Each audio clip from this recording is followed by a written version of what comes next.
School may be out for summer, but some lawmakers in Washington are still demanding answers on how chaos like this was allowed to play out on campuses across the country this semester.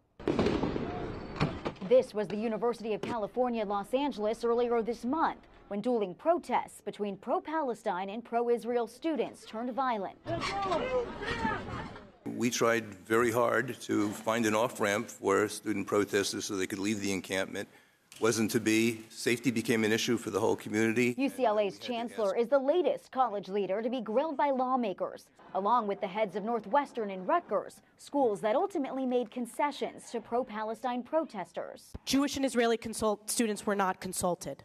Jewish and Israeli students were not consulted with Exactly. respect to Yield the back. agreement. Exactly. And it would Yield have been back. impractical to do that. It's the fourth congressional hearing on college anti-Semitism, and they're known to get heated. Testimony from Columbia's president in April inflamed campus protests, while other hearings ultimately led to the presidents of Harvard and Penn resigning.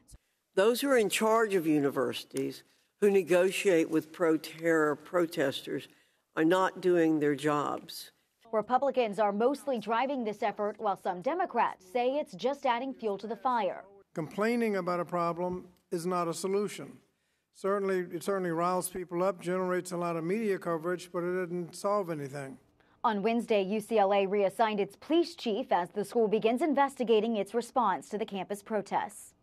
In Washington, Rebecca Castor, Fox News.